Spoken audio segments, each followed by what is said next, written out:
Bien, en termodinámica un sistema es simplemente aquello que queremos estudiar o analizar.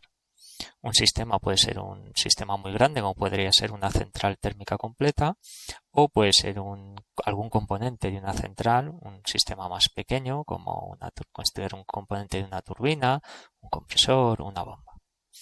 Los diferentes sistemas los podemos clasificar en sistemas cerrados y sistemas abiertos.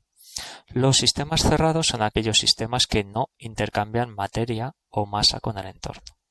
Por lo tanto, si no intercambian masa, la masa que hay en el interior de un sistema cerrado permanece constante y lo llamamos a ese sistema masa de control. Algunos ejemplos de sistemas cerrados, o un ejemplo típico, pues es un sistema cilindro-pistón como el que tenemos aquí en la parte inferior de la transparencia. En este sistema, la masa que hay en el interior del depósito permanece constante. El pistón puede desplazarse libremente hacia arriba o hacia abajo, aumentando o disminuyendo el volumen del gas que tenemos en el interior de ese sistema. Sin embargo, el volumen varía, pero la masa no cambia. En contraposición a los sistemas cerrados estarían los sistemas abiertos, que sí intercambian materia con el entorno y lo hacen a través de las superficies permeables.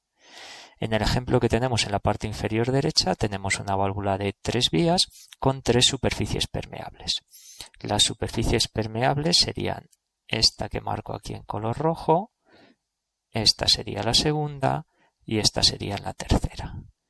Serían superficies a través de las cuales está entrando y saliendo un determinado caudal, bien de un líquido o bien de un gas, y a través de ellos se intercambia materia con el entorno. En los sistemas abiertos, obviamente, al intercambiar masa, pues la masa que tengo en el interior del sistema puede variar, pero habitualmente lo que no cambia es la geometría, el volumen.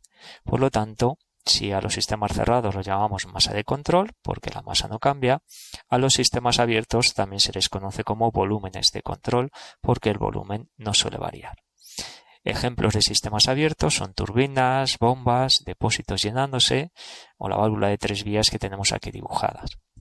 En general, cualquier sistema donde esté entrando y saliendo una determinada masa por unidad de tiempo, un determinado caudal. Un sistema cerrado, además, diremos que es aislado si no interacciona con el entorno. Ya sabemos que por definición los sistemas cerrados no intercambian masa con el entorno, pero sí que puede interaccionar con su entorno intercambiando energía en forma de calor o de trabajo. Si no intercambia ni calor ni trabajo, diremos que es un sistema aislado o totalmente aislado. Veamos un ejemplo para distinguir entre sistemas cerrados y sistemas abiertos y también aclarar este concepto de sistema aislado. Imaginemos que tenemos un depósito con una resistencia eléctrica. Vamos a coger el color negro para dibujarlo. Vamos a tener dos conductos de entrada, un conducto de entrada con una llave.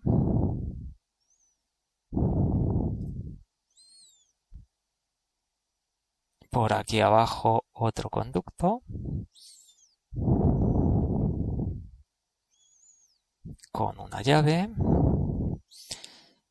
y aquí tengo un depósito de agua caliente, un termoeléctrico convencional. ¿Vale? Este depósito estará lleno de agua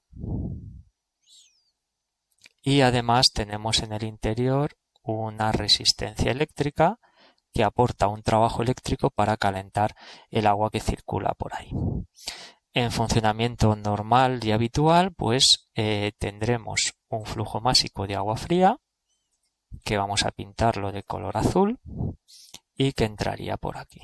Por ejemplo, por la parte inferior tendríamos un flujo másico de agua a una temperatura baja. Por la parte de arriba tendríamos la salida del agua ya caliente, que ha sido calentada por la resistencia que tenemos en el interior del depósito. Ahí tendríamos mi flujo másico de agua caliente. Y con la resistencia lo que hacemos es aportar un trabajo eléctrico, que lo vamos a llamar W, un trabajo eléctrico.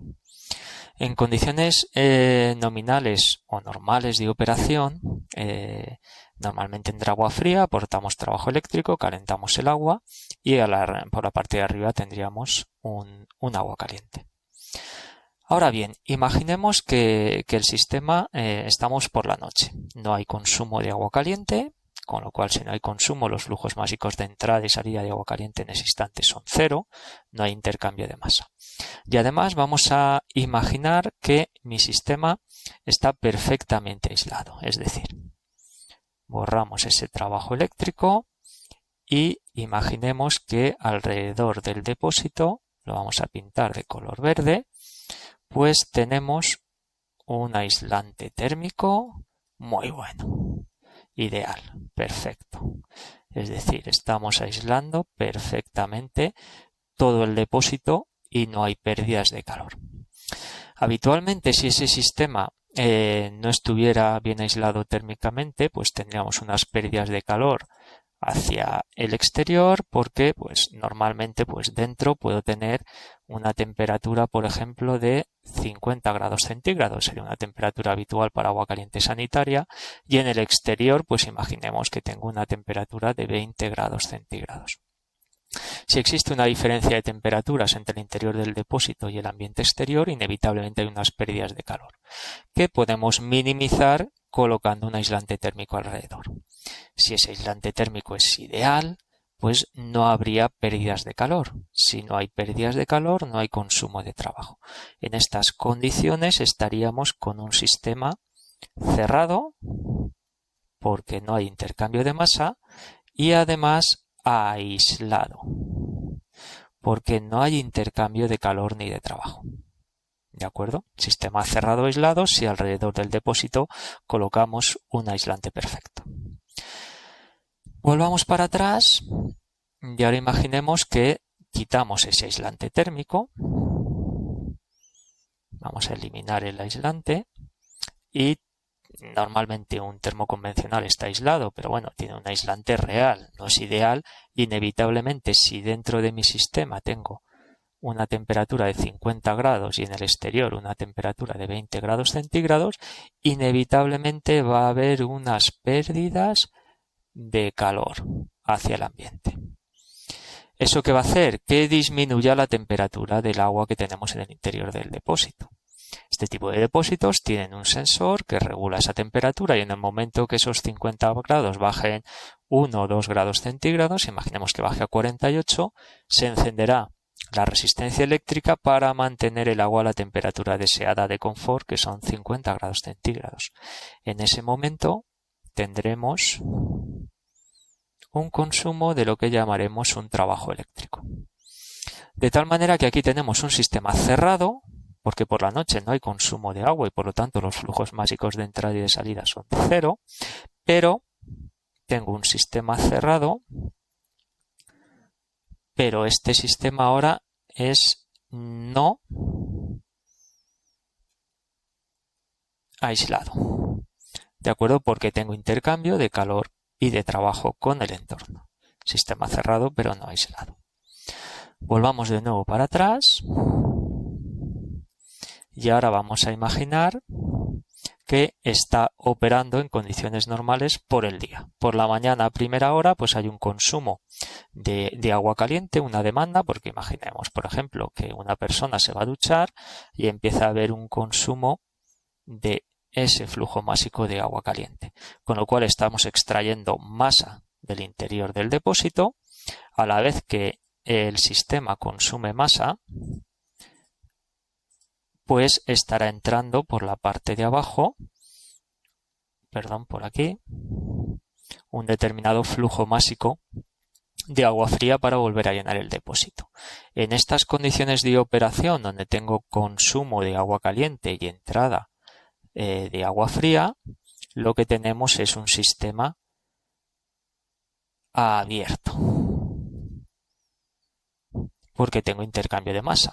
Si hay intercambio de masa, pues obviamente ya hay interacción con el entorno, además del intercambio de calor y de trabajo, ¿vale? Porque en condiciones de operación, cuando estemos consumiendo un flujo másico de agua caliente, también estaremos intercambiando calor y trabajo, porque al entrar el agua fría, se consumirá un trabajo para calentar y aumentar la temperatura de ese caudal de agua fría que está entrando, que entrará pues a una temperatura aproximadamente también de 20 grados centígrados, que es la temperatura ambiente. De esta manera tenemos un sistema abierto. Entonces vemos como un mismo sistema, dependiendo del momento en el que lo estemos estudiando, de las condiciones de operación, pues puede comportarse como un sistema cerrado, o como un sistema cerrado y aislado, o como un sistema abierto.